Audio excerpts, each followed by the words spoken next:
Hola, buenos días, mi nombre es Sigmund Freud. Hoy vamos a leer El malestar en la cultura. Antes de iniciar, recordá dejar tu comentario y si quieres algún video nuevo. Bueno, comencemos con el punto 5. 5. El trabajo psicoanalítico nos ha enseñado que son justamente estas frustraciones, denegaciones, de la vida sexual lo que los individuos llamados neuróticos no toleran. Ellos se crean, en sus síntomas, satisfacciones sustitutivas que, empero, los hacen padecer por sí mismas o devienen fuentes de sufrimiento por depararles dificultades con el medio circundante y la sociedad. Lo segundo se comprende con facilidad, lo primero nos pone frente a un nuevo enigma. Ahora bien, la cultura exige otros sacrificios, además del de la satisfacción sexual. Hemos concebido la dificultad del desarrollo cultural como una dificultad universal del desarrollo, la recondujimos, en efecto, a la inercia de la libido, a su renuencia a abandonar una posición antigua por una nueva. Decimos más o menos lo mismo si derivamos la oposición entre cultura y sexualidad del hecho de que el amor sexual es una relación entre dos personas en que los terceros huelgan o estorban, mientras que la cultura reposa en vínculos entre un gran número de seres humanos. En el ápice de una relación amorosa, no subsiste interés alguno por el mundo circundante, la pareja se basta a sí misma, y ni siquiera precisa del hijo común para ser dichosa. En ningún otro caso el eros deja traslucir tan nítidamente el núcleo de su esencia, el propósito de convertir lo múltiple en uno, pero tan pronto lo ha logrado en el enamoramiento de dos seres humanos, como lo consigna una frase hecha, no quiere avanzar más allá.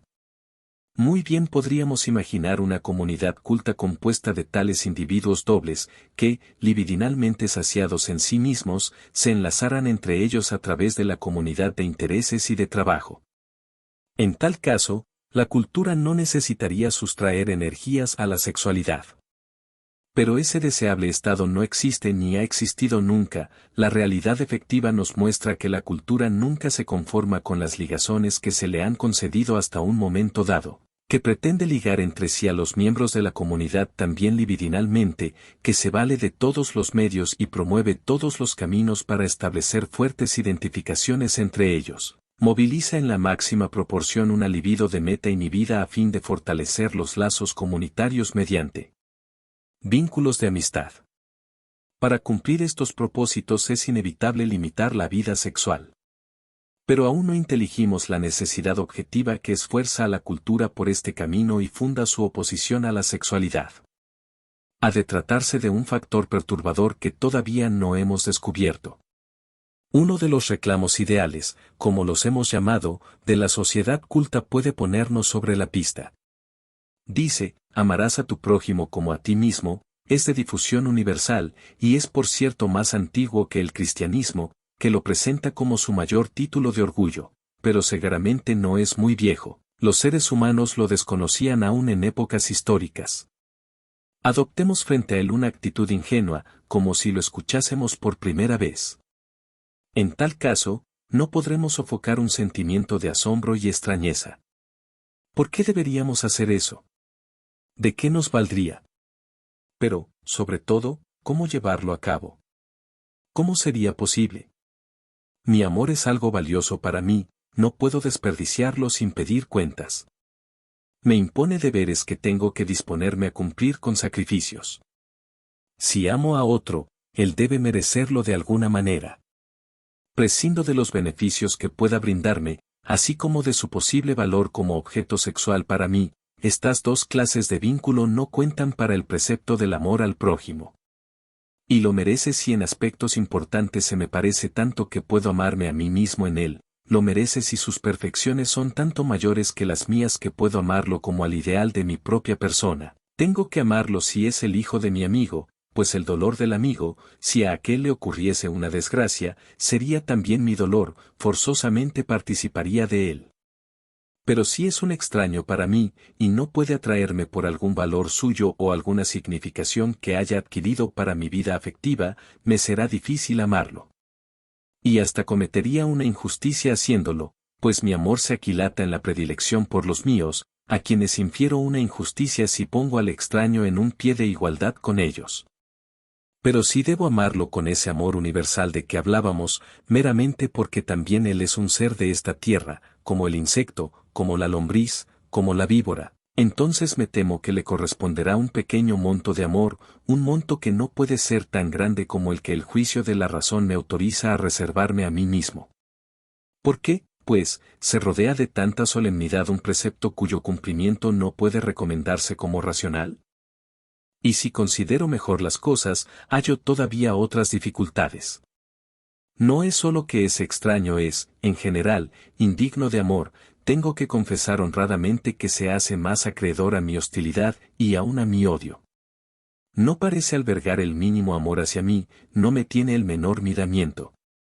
Si puede extraer una ventaja, no tiene reparo alguno en perjudicarme, y ni siquiera se pregunta si la magnitud de su beneficio guarda proporción con el daño que me infiere.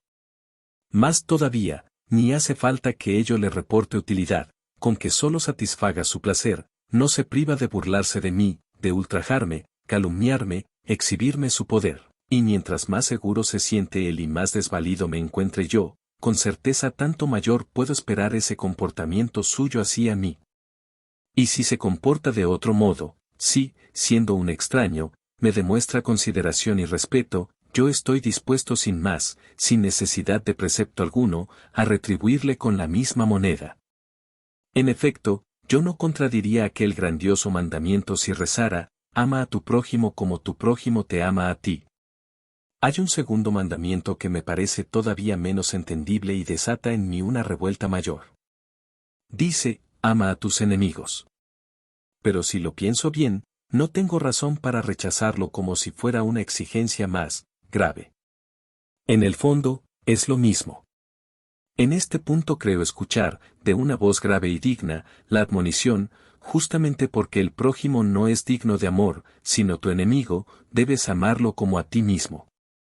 Comprendo ahora, es un caso semejante al de, credo que absurdum. Ahora bien, es muy probable que el prójimo, si se lo exhortara a amarme como se ama a sí mismo, diera idéntica respuesta que yo y me rechazara con iguales fundamentos.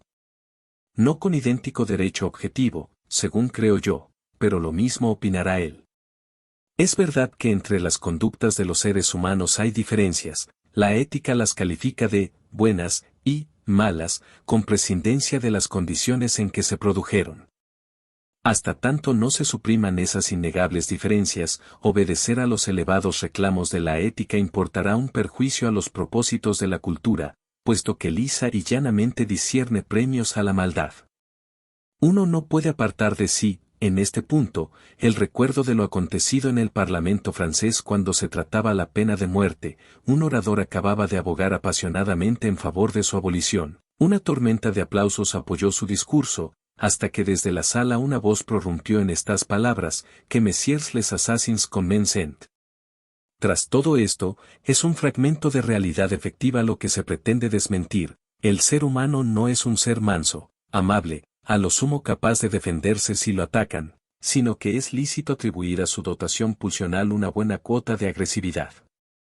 En consecuencia, el prójimo no es solamente un posible auxiliar y objeto sexual, sino una tentación para satisfacer en él la agresión, explotar su fuerza de trabajo sin resarcirlo, usarlo sexualmente sin su consentimiento, desposeerlo de su patrimonio, humillarlo, infligirle dolores, martirizarlo y asesinarlo.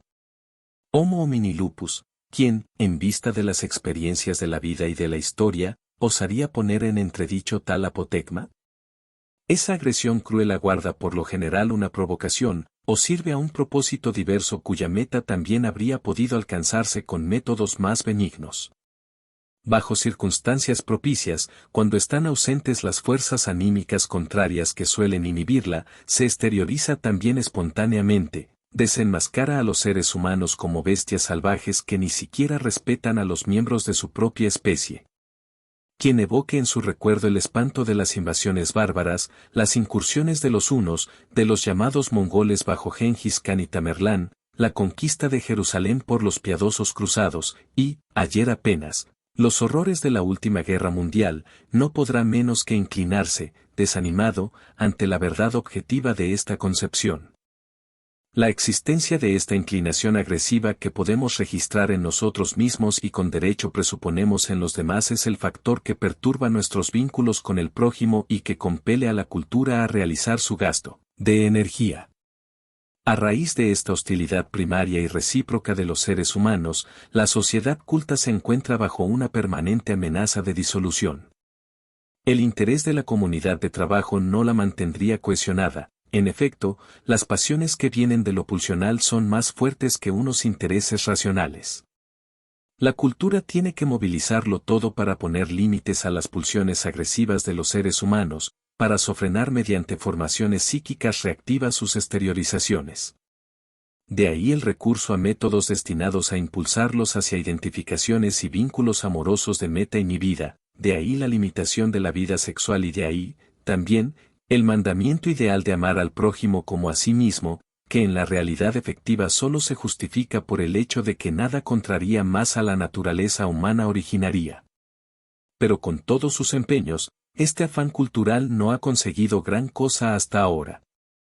La cultura espera prevenir los excesos más groseros de la fuerza bruta arrogándose el derecho de ejercer ella misma una violencia sobre los criminales, pero la ley no alcanza a las exteriorizaciones más cautelosas y refinadas de la agresión humana. Cada uno de nosotros termina por aventar como ilusiones las expectativas que alentó en su juventud respecto de los prójimos, y sabe por experiencia propia cuánto más difícil y dolorosa se le volvió la vida por la malevolencia de estos. Por consiguiente, sería injusto reprochar a la cultura su propósito de excluir la lucha y la competencia del quehacer humano. Ellas son sin duda indispensables, pero la condición de oponente no coincide necesariamente con la de enemigo, solo deviene tal cuando se la toma como pretexto y se hace abuso de ella. Los comunistas creen haber hallado el camino para la redención del mal. El ser humano es íntegramente bueno, rebosa de benevolencia hacia sus prójimos, pero la institución de la propiedad privada ha corrompido su naturaleza. La posesión de bienes privados confiere al individuo el poder, y con él la tentación, de maltratar a sus semejantes. Los desposeídos no pueden menos que rebelarse contra sus opresores, sus enemigos. Si se cancela la propiedad privada, si todos los bienes se declaran comunes y se permite participar en su goce a todos los seres humanos, desaparecerán la malevolencia y la enemistad entre los hombres. Satisfechas todas las necesidades, nadie tendrá motivos para ver en el otro su enemigo, todos se someterán de buena voluntad al trabajo necesario. No es de mi incumbencia la crítica económica al sistema comunista, no puedo indagar si la abolición de la propiedad privada es oportuna y ventajosa. Pero puedo discernir su premisa psicológica como una vana ilusión. Si se cancela la propiedad privada, se sustrae al humano gusto por la agresión uno de sus instrumentos, poderoso sin duda, pero no el más poderoso. Es que nada se habrá modificado en las desigualdades de poder e influencia de que la agresión abusa para cumplir sus propósitos, y menos aún en su naturaleza misma. La agresión no ha sido creada por la institución de la propiedad, reinó casi sin limitaciones en épocas primordiales cuando ésta era todavía muy escasa, se la advierte ya en la crianza de los niños cuando la propiedad ni siquiera ha terminado de abandonar su forma anal primordial, constituye el trasfondo de todos los vínculos de amor y ternura entre los seres humanos, acaso con la única excepción del que une a una madre con su hijo varón. Si se remueve el título personal sobre los bienes materiales, resta todavía el privilegio que dimana de las relaciones sexuales, privilegio que por fuerza será la fuente de la más intensa malquerencia y la hostilidad más violenta entre seres humanos de iguales derechos en todo lo demás. Y si también se lo suprimiera por medio de la total liberación de la vida sexual, eliminando en consecuencia a la familia, célula germinal de la cultura, ciertamente serían imprevisibles los nuevos caminos que el desarrollo cultural emprendería, pero hay algo que es lícito esperar, ese rasgo indestructible de la naturaleza humana lo seguiría a donde fuese. No es fácil para los seres humanos, evidentemente, renunciar a satisfacer esta su inclinación agresiva, no se sienten bien en esa renuncia. No debe menospreciarse la ventaja que brinda un círculo cultural más pequeño, ofrecer un escape a la pulsión en la hostilización a los extraños. Siempre es posible ligar en el amor a una multitud mayor de seres humanos, con tal que otros queden fuera para manifestarles la agresión. En una ocasión me ocupé del fenómeno de que justamente comunidades vecinas, y aún muy próximas en todos los aspectos, se hostilizan y escarnecen, así, españoles y portugueses, alemanes del norte y del sur, ingleses y escoceses, etc. Le di el nombre de narcisismo de las pequeñas diferencias, que no aclara mucho las cosas. Pues bien, ahí se discierne una satisfacción relativamente cómoda e inofensiva de la inclinación agresiva, por cuyo intermedio se facilita la cohesión de los miembros de la comunidad. Así, el pueblo judío, disperso por todo el orbe, tiene ganados loables méritos frente a las culturas de los pueblos que los hospedaron. Lástima que todas las matanzas de judíos en la Edad Media no consiguieron hacer gozar a sus compatriotas cristianos de una paz y una seguridad mayores en esa época. Después que el apóstol Pablo hizo del amor universal por los hombres el fundamento de su comunidad cristiana, una consecuencia inevitable fue la intolerancia más extrema del cristianismo hacia quienes permanecían fuera. Los romanos, que no habían fundado sobre el amor su régimen estatal, desconocían la intolerancia religiosa, y eso que entre ellos la religión era asunto del Estado, a su vez traspasado de religión. Tampoco fue un azar incomprensible que el sueño de un imperio germánico universal pidiera como complemento el antisemitismo, y parece explicable que el ensayo de instituir en Rusia una cultura comunista nueva halle su respaldo psicológico en la persecución al burgués. Uno no puede menos que preguntarse, con preocupación, qué harán los soviets después que hayan liquidado a sus burgueses. Puesto que la cultura impone tantos sacrificios no solo a la sexualidad, sino a la inclinación agresiva del ser humano, comprendemos mejor que los hombres difícilmente se sientan dichosos dentro de ella. De hecho, al hombre primordial las cosas le iban mejor, pues no conocía limitación alguna de lo pulsional. En compensación, era ínfima su seguridad de gozar mucho tiempo de semejante dicha. El hombre culto ha cambiado un trozo de posibilidad de dicha por un trozo de seguridad. Mas no olvidemos que en la familia primordial solo el jefe gozaba de esa libertad pulsional, los otros vivían oprimidos como esclavos. Por tanto, en esa época primordial de la cultura era extrema la oposición entre una minoría que gozaba de sus ventajas y una mayoría despojada de ellas. En cuanto a los pueblos primitivos que hoy viven, la averiguación más cuidadosa nos ha enseñado que no es lícito envidiarlos por la libertad de su vida pulsional, está sometida a limitaciones de otra índole, pero acaso de mayor severidad que la del hombre culto moderno. Cuando, con razón, objetamos al estado actual de nuestra cultura lo poco que satisface nuestras demandas de un régimen de vida que propicie la dicha, cuando, mediante una crítica despiadada, nos empeñamos en descubrir las raíces de su imperfección, ejercemos nuestro legítimo derecho y no por ello nos mostramos enemigos de la cultura. Nos es lícito esperar que poco a poco le introduciremos variantes que satisfagan mejor nuestras necesidades y tomen en cuenta aquella crítica. Pero ¿acaso llegaremos a familiarizarnos con la idea de que hay dificultades inherentes a la esencia de la cultura y que ningún ensayo de reforma podrá salvar? Además de las tareas de la limitación de las pulsiones, para la cual estamos preparados, nos acecha el peligro de un estado que podríamos denominar miseria psicológica de la masa.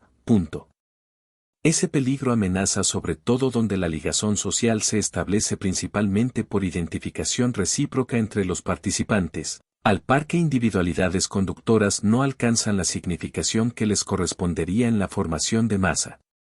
La actual situación de la cultura de Estados Unidos proporcionaría una buena oportunidad para estudiar ese perjuicio cultural temido. Pero resisto a la tentación de emprender la crítica de la cultura de ese país, no quiero dar la impresión de que yo mismo querría servirme de métodos norteamericanos. Bueno, espero que te haya gustado y espero verte la próxima. Recordá dejar tu comentario y pedir más vídeos. Hasta la próxima.